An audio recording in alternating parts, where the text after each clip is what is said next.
Merhaba arkadaşlar, kanalıma hoş geldiniz. Bugün şöyle ebrulu bir ipim var. Az kalın bir ip. Bununla harika bir model başlayacağız. Şişlerim 4 numara. Yapım aşamalarına geçmeden önce kanalıma abone değilseniz abone olup videolarımı da beğeniyorsanız beğeni yapmayı, yorum yapmayı, beni desteklemeyi unutmayın. Şimdiden hepinize teşekkürler. Dilerseniz yapım aşamalarına geçelim. Evet, ilmeklerimizi çıkartacağız. Yalnız 2 şiş üzerine çıkartıyorum. Alt kısmının daha rahat olması için 2 şiş üzerinden ilmeklerimizi çıkartalım. Çekme olmasın. Şu şekilde bakın, şöyle devam ediyoruz. Bu model için ilmek sayısı 2 ve 2'nin katları. Yani çift sayıda olacak. Ben küçük bir anlatım yapacağım.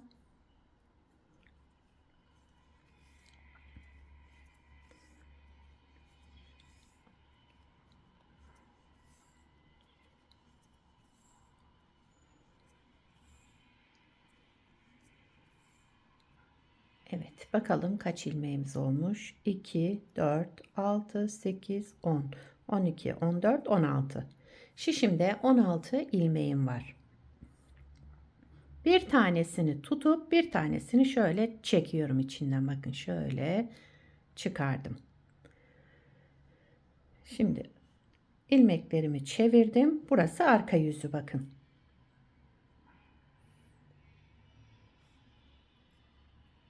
Bir sıra ters öreceğim pardon. Kenar ilmeğimi ilk sıra olduğu için ördüm. Bütün ilmeklerimi ters örüyorum. Bir sıra zemin hazırlıyorum. Bu model lastik istemiyor. Zaten kendi lastik gibi bir model. Onun için bir sıra şöyle bir hazırlık olarak ters örüyorum arka yüzünde.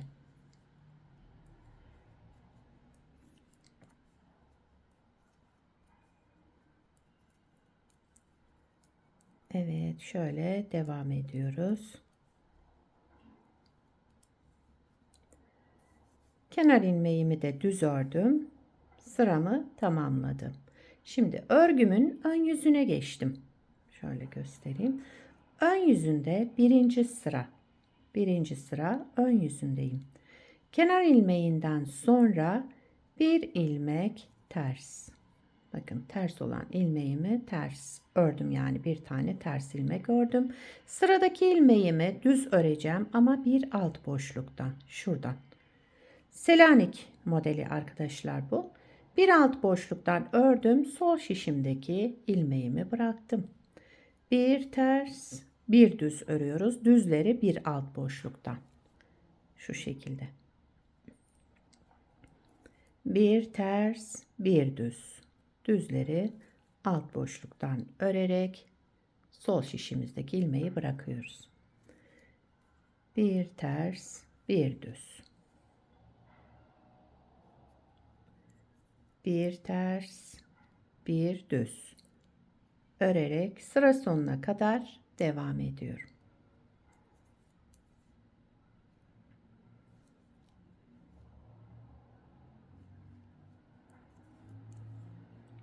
Evet, son ilmeğimde düz örüyorum. Bir alt boşluktan ördüm. Şişimdeki ilmeği bıraktım. Daha sonra kenar ilmeğimi düz ördüm. İkinci sıra arka yüzündeyim.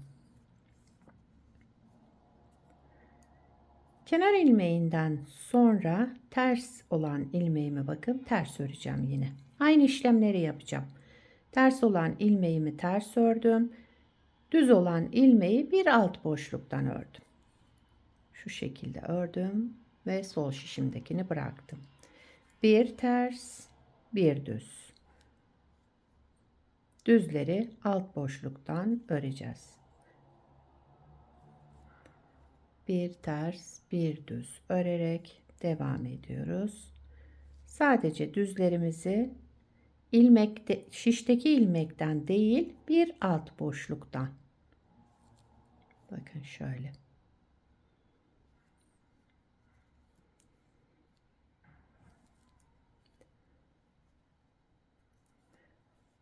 Bu şekilde 10 sırayı tamamlayacağız. 10 sıradan sonra arada 2 sıra ön yüzünde düz, arka yüzünde ters öreceğiz. Şimdi 3. sıradayız. 3. sıra ön yüzündeyim. Yine aynı işlemleri yapıyorum. Bakın. Bir ters, bir düz. Düzlerimizi bir alt boşluktan alarak örelim.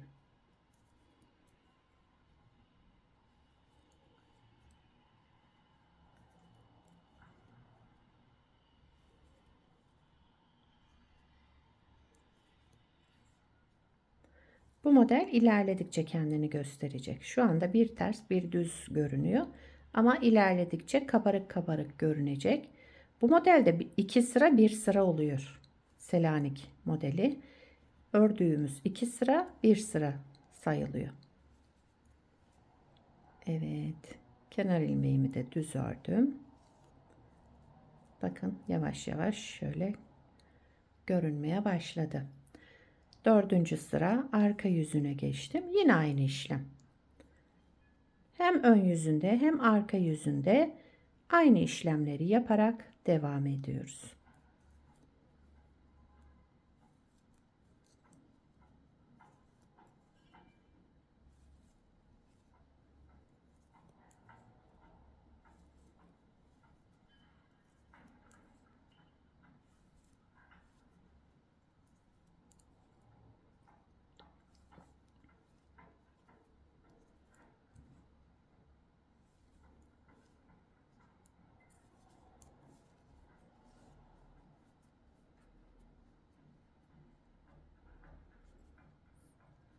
Evet, 7. sıra ön yüzüne geldim.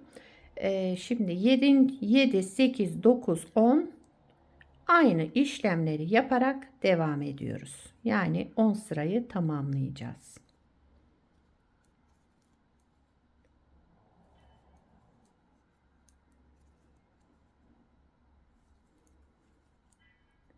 Evet, şöyle 10 sırayı tamamlayıp gelelim. Evet, 10 sırayı tamamladım. Bakın burada 1, 2, 3, 4, 5.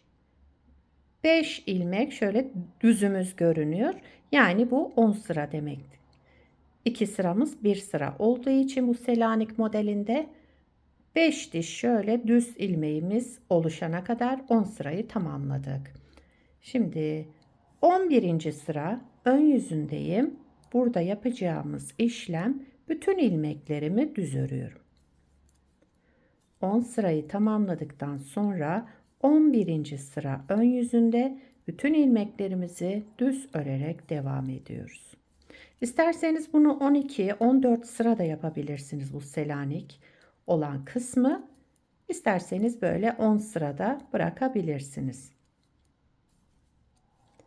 Evet, 11. sırayı da düz örerek tamamladım. 12. sıra arka yüzündeyim. Kenar ilmeğinden sonra bütün ilmeklerimi ters örüyorum.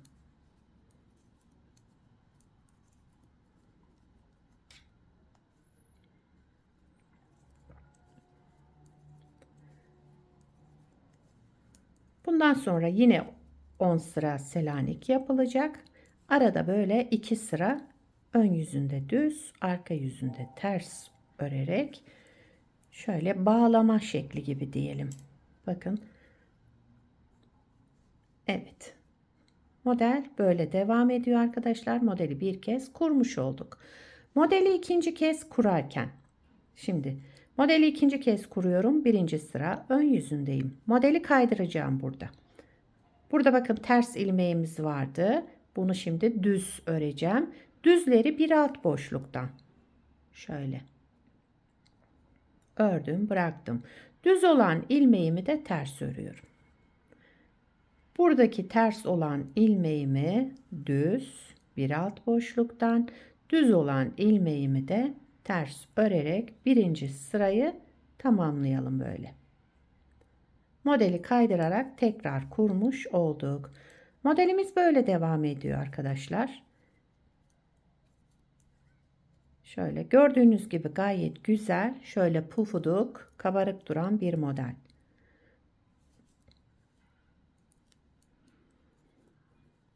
Örgüye yeni başlayanlar rahatlıkla yapabilirler. Birinci sırayı da tamamladım. İlmeğimizin yerini kaydırmış olduk. Bakın bir alttakinde tersten başlamıştık, bir üsttekinde düzden. Bundan sonraki 3. modelde yine tersten başlanacak.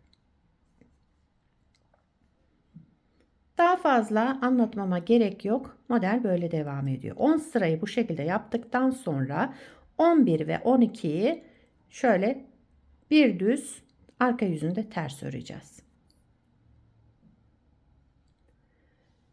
Bir parça da daha önce hazırladım. Şöyle göstereyim. Aynı ip, aynı kalınlıkta şiş kullandım. Modelin ilerlemiş hali böyle olacak.